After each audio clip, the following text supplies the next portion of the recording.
Hi, I'm Kat from All Belong at katsbigqueerpolyworld. Today I'm going to talk to you about boundaries versus rules in polyamory relationships, what the difference is, and give you some tips for how to start creating your own personal boundaries.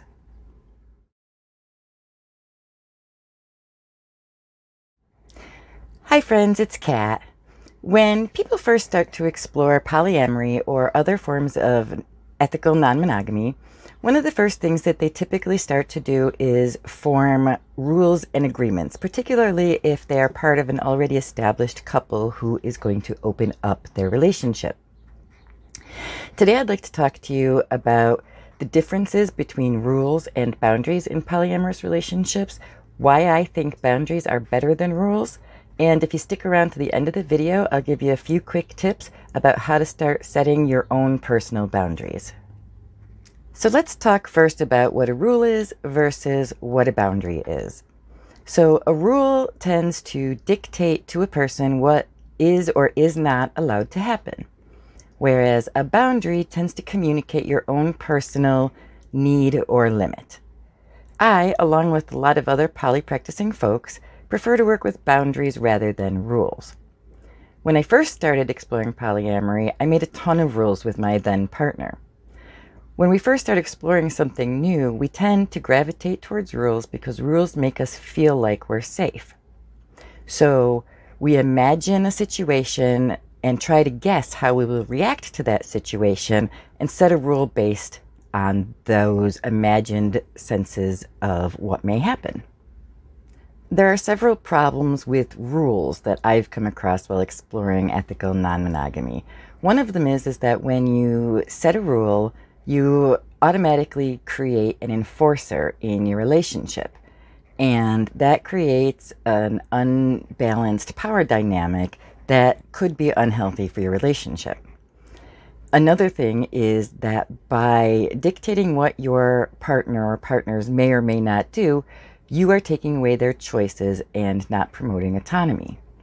By creating your own personal boundary, you are communicating what you need and your limit while still allowing your partner or partners to make their own choices and decisions with that information. Here's an example from my life. When I first started exploring polyamory, I created a rule with my then partner that was, you may only have unprotected sex with me. Nowadays, my boundary is more along the lines of, I will only have unprotected sex with someone if they're not having unprotected sex with anyone else. In the first, the rule, I dictated a rule and then would have had to become the enforcer if the rule was broken.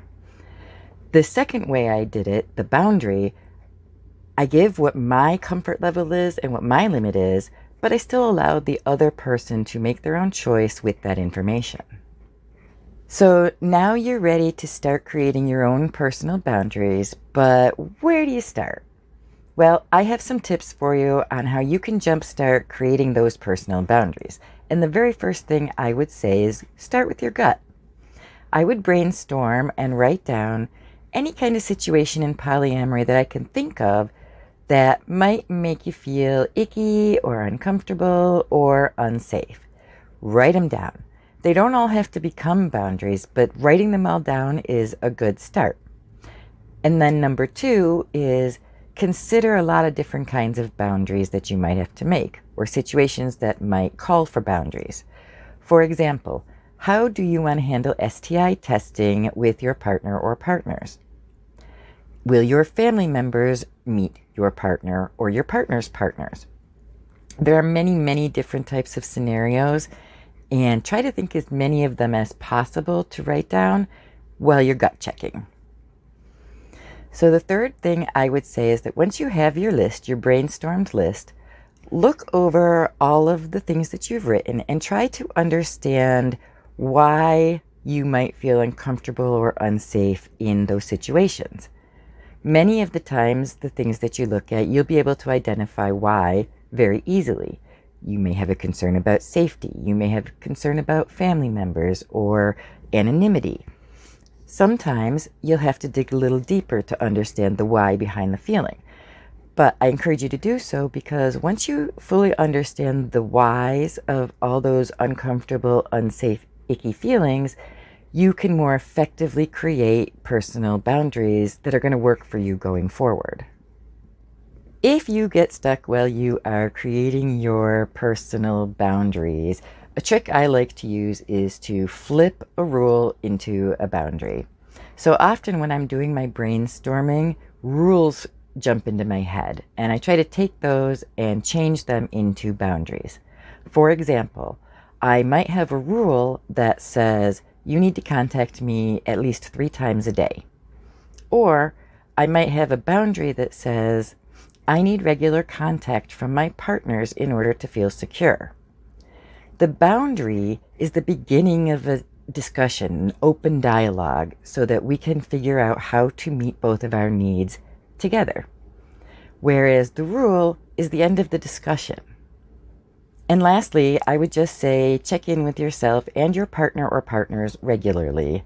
We all change and grow every day, and therefore our limits, our needs, and our boundaries are bound to change as well. That's all I have for you today, friends. I'm going to be making a future video about how to communicate our boundaries in a respectful and healthy way. If you have anything else you'd like me to address with polyamory and boundaries, please let me know in the comments. I'd love to hear it. Thanks for watching, friends. I hope you found this video enjoyable. If you did and you gave it a thumbs up, that would help me out a lot. Don't forget to hit the subscribe button so that you don't miss out on any future videos.